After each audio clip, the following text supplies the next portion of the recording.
My mother got scammed. Wrong. My mother's a G. She did not get scammed, but she almost got scammed. Story time.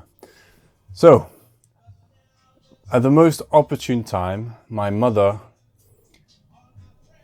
got a call from EE telling her that she would be getting a brand new iPhone 15 with some kind of discount. Right? Sketchy. It's a whole story. It was in fact true. Right? She's getting a new iPhone 15 and she's getting a 40% discount on the price. She's paying it monthly. So she received the great news. She was happy. They told her the phone would be arriving soon. Eventually it did arrive.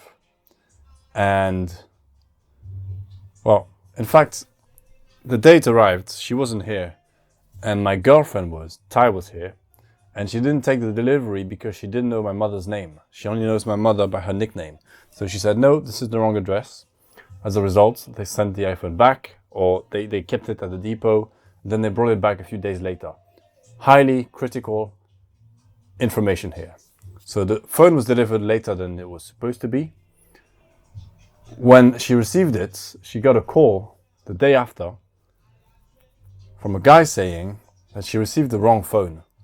Now, why was this the opportune time for a scam?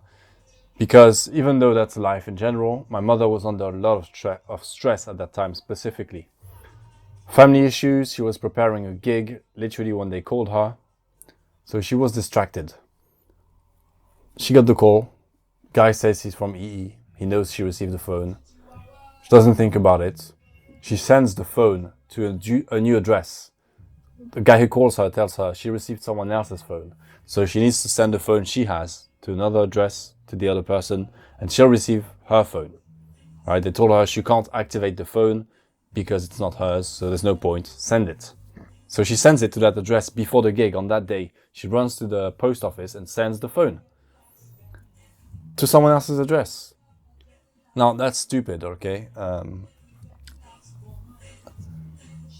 She was distracted, I'll give her that, but that was a stupid mistake.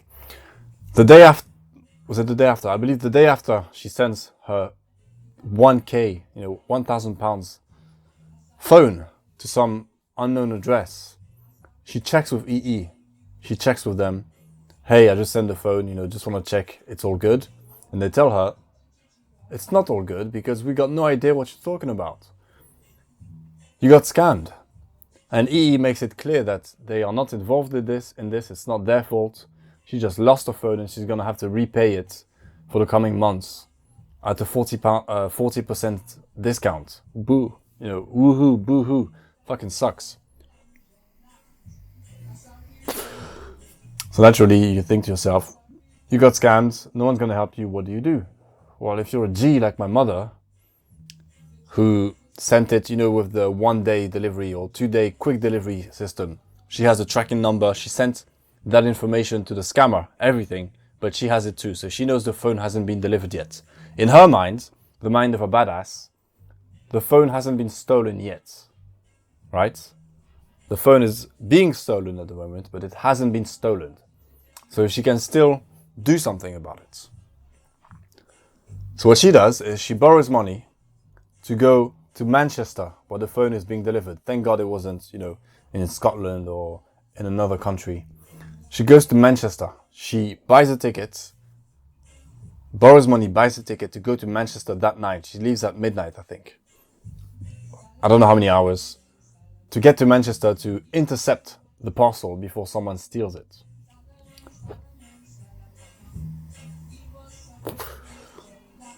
And so she gets there early in the morning, goes to the depot, tells them of the situation. No, I think first she goes to the police there. And, this is not a movie. She arrives at the police station, they tell her, they're quite dismissive. No one cares, it's your phone, you messed up. No one really cares. It's not a priority, and it's not like they have a real police force where she has arrived. It seems to be the butthole of the world. So she will receive no help from them. So she goes to the depot to intercept the parcel. The depot closes in 5 minutes.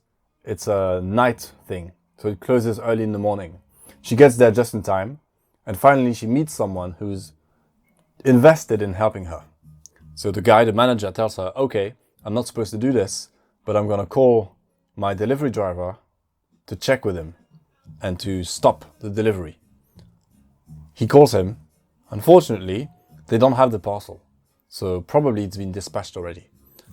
So my mother, once again, being brave, unnecessarily brave, taking too much risk and being a bit too courageous, decides, I'm going to go to the address. Because she has the address of the person who scammed her. And you can imagine probably more people than her. They have a whole, they hack EE somehow, and they have a whole thing in place. So she decides to go to the address, and she films the whole ordeal from start to finish, even what I'm going to say later. She films everything. This is sketchy, to say the least. It's nowhere. It's not the type of place where a 40-year-old woman wants to be walking around trying to stop someone from stealing her phone. No one wants to do that. But my mother is brave. There's a famous quote. Bravery is not the absence of fear. It's acting despite the fear. And so when she recounted the story, she told me she was scared. Naturally. She's not one of those, very rare psychopaths or sociopaths, I don't know which it is, who doesn't experience fear or those standard emotions. She's scared. But she goes there, she walks there, she arrives at the address. She films everything. It's in a cul-de-sac, obviously, to make it worse. She films and she does something that's you're not supposed to do. But she decides, I came all the way here, I'm not going to let someone fuck me like that, because she's a badass. And, what she did could be considered wrong, for sure. But she calls 999. She calls 999 and she tells them that someone just stole her phone. Now, at this address. Because she knows if it's not some kind of emergency, no one will show up. So she calls. She calls them 3 times over 15 minutes before they show up. Explaining the situation. Oh, I need help right now. This is bad. So eventually the police shows up. 2 little ladies. 2 young women show up. How to instill fear into this organized group of scammers. I tell my mother to wait in the car. She goes in the police car at the back, closes the door, and finds herself locked in because you can't open the doors from the back once you're in. She's looking at these 2 little ladies knocking on that door and thinking, this could go bad. You don't know what's happening in there. You don't know who these people are. As I said, they seem to be organized. And once again, being a regular person with an imagination, you think to yourself, what's the worst case scenario? The ladies knock on the door, no one opens. They start kicking on the door. Eventually someone does open. And they go in. At this point, my mother decides this could go bad. Her natural survival instincts kick in. Once again, this could seem like exaggeration. But I suppose when you're in a situation like that, you think about the worst. So she moves to the front of the car and gets out, ready to run in case something bad happens. Ladies go in. She's waiting outside, ready for whatever. And then the ladies come out. And they start filling the back of the car, the booth of the police car, with boxes. Boxes much like hers. Boxes of phones and iPads and stolen goods. They didn't have space in the booth to fill it up. So these people at that specific address have been scamming people for God knows how long. People get scammed. No one is stupid enough or brave enough to say, I have their address, I'm going to show up there and do what I can. People just accept. They take the L. They fill the car up, they grab the guy, But her phone is not there. And if it were, it would be confiscated, I suppose, as part of the investigation. So Detective Maman, my mother, just busted this operation by herself. She's the one person that these people scammed that decided, you ain't gonna fuck me. She went all the way to Manchester, to fetch her phone. So the phone is not there, which is in a way a blessing. She goes back to the depot with the police. They take her there, back to the post depot, whatever. I suppose because it's the police, they open for them to check in, to see, and they do find her phone. So she got, that's how things work out in life. They didn't have her phone. Maybe if she had waited longer at the depot, she would have received her phone and moved on from whatever was happening at that house. But the phone wasn't there. She decided to go to the address and busted the whole operation. The police gives her her phone and they say, this is the biggest bust, the biggest, whatever you call it, case we've had in ages. Keep your phone. You deserve it. She goes back to the police station for a statement. Everyone is looking at her, telling her how amazing this is. A few hours ago she was there. No one was willing to help her. Now she's back. She has done something that these people, these police officers, these people who are in charge of stopping injustices, etc., they haven't done something comparable in ages. Some of them probably ever. And so they congratulate her. My mother, when she was telling me the story, wanted me to emphasize the fact that, when they did show up, they were, very helpful. You can imagine two young ladies whose job it is to protect people and who decided to go into that house not knowing what was on the other side of the door. So it's definitely, inspiring to think that there are people out there who devote themselves to keeping society, civilized and to protecting people and helping people, because they're often demonized, the police forces around the world. And sure, in some places they're worse than others. But the thing is, in every department of every company, of every kind of fields that you can go in the world, there's assholes. Always. There's assholes, there's crazy people. People get power hungry. And in a place like the police, where power is a thing that's there for the taking, in a way, where there's so much power involved.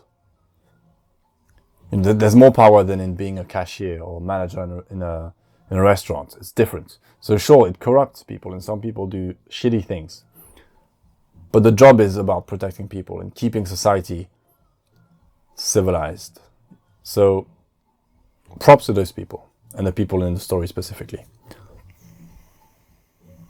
But most of all, props to my mother. And so she gets her phone back. She comes back here, triumphant. Operation busted, and she has received death threats since from the guys, which is not fun. So we'll see where that goes from here. But that's the story. I suppose I want to dedicate this episode to my mother. I've been working in my head on a speech kind of describing her for a long time, and I never said it. And working on a speech isn't the right way to put it, because I don't have a speech prepared or anything. But I've been thinking about this quite a lot, and to be honest, when I think about it, I get quite emotional. I don't know why. Well, I don't know why. It makes sense. But my mother is a fucking badass. She's a G. She's a real badass. And beyond the fact that she's my mother, just as a person, to have this person raising you, taking care of you, is extremely inspiring. If I could be half as brave as she is, I would be one of the bravest persons in the world, for sure. And so when I think of my mother, she displays all of the characteristics, the classical characteristics of the nurturing mother. She just made some crepes, which are French thin pancakes. She's a really good cook. She makes cakes, etc. She's always been nurturing and taking care of us. She's the reason I started playing basketball. She's the reason I'm an artist in many ways. She's the one who put a pencil in my hand when I was a kid and told me to keep doing this, to draw. She's always been beyond supportive. So she has, shaped me my whole life from the day I was born, and she started way before that, and she'll keep going. So I owe her so much. So on that side of being a mother, she is it. But then there's the other side. She's also a person, separate from the relationship we have. She's an individual going out in the world, doing her thing. And from that front, she is beyond inspiring as well. Because as the story, showcases, she's different. She's not like most people. Literally, that car booth filled with items, with devices, that's people who got scammed. That's a bunch of people who got scammed, and nothing happened after that. They got scammed and they said, I got scammed. She decided to take a fucking, a coach or a train all the way to Manchester at midnight, right when she realized what was happening. She did not hesitate. She did that, knowing she had no idea what would happen once she got to Manchester. She didn't have any friends or anyone. She didn't know where she was going. She didn't know what she was going up against. She said, fuck it. I'm not letting someone fuck me. That's what she said. How many people can you think of that would do that? People might say it. And I'm not talking about mothers. I'm saying people in general who would do something like that. So, I know it's a super weird way to say it, but in many ways one term I would use to describe her, as weird as that sounds, is a monster. And she hasn't done anything in my life or had any kind of behavior or anything that like traumatized me. Not monster in that sense. I'm talking about as a person. I know her quite well, and I know that she has a lot of negatives. She's not perfect, but she has so much power within her that when she decides to put her mind to something positive, she can, move mountains. She can take her sword and get all the branches out the way in the jungle to get where she needs to be. She can destroy what's in her path. That's what I'm talking about. That's what I mean when I say monster. That also means that when she's doing something negative, that she can have a really negative impact, that she's literally dangerous.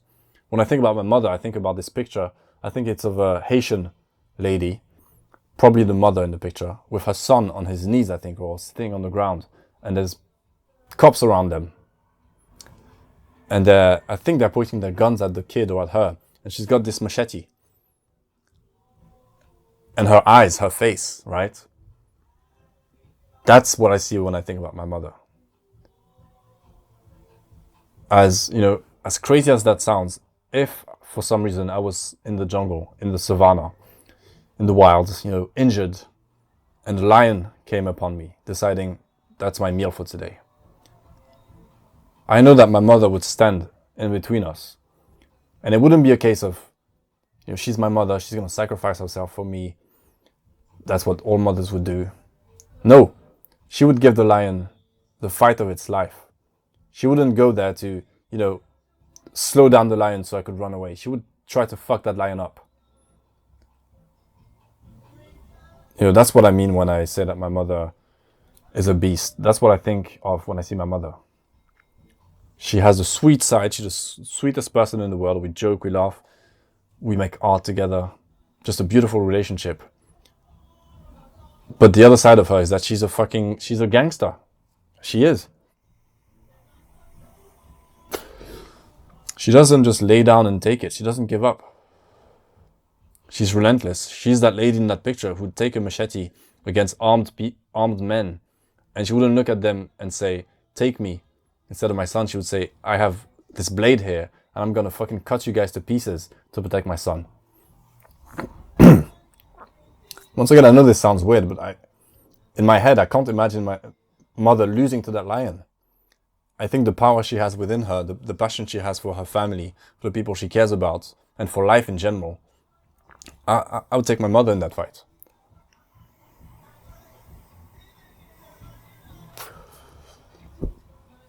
And she has countless stories like the one I just told you, of doing what you're not supposed to do, of taking the risk, the unnecessary risk, or sometimes the necessary risk, and not being hesitant to say, not today, life. You're not gonna fuck me in the ass today. That's a bit too graphic, but you're not gonna like kick me to the ground today. Everyone would just accept defeat in that moment, and she doesn't. So once again, I hope I have inherited some of that, and I'm working on being a better person. But that's the one thing that when I look at her, I think of. This absolute power, relentlessness, a passion for life that goes beyond enjoying it. It's about experiencing it. It's about acting when others would just roll over.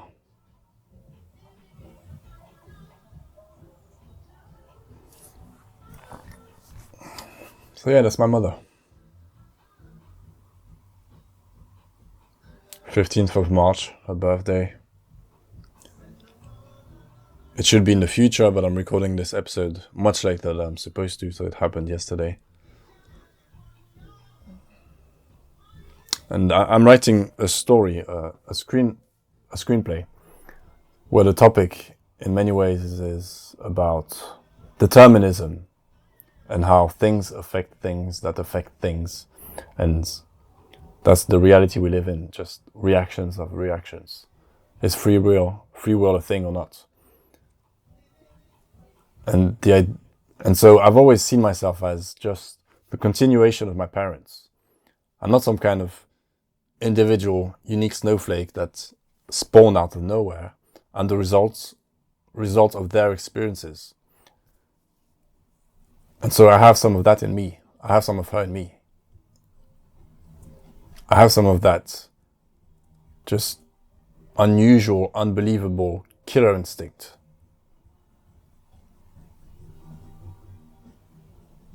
It's pretty cool.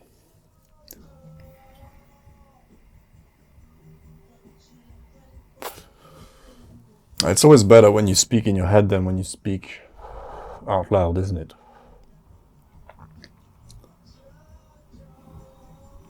Well, I suppose I don't have much else to say. Merci maman. Je t'aime. Tu le sais déjà. And thank you for listening. Enjoy the present.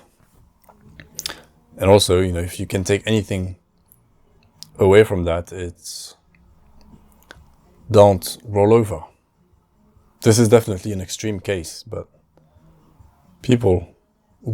I roll over for much smaller things.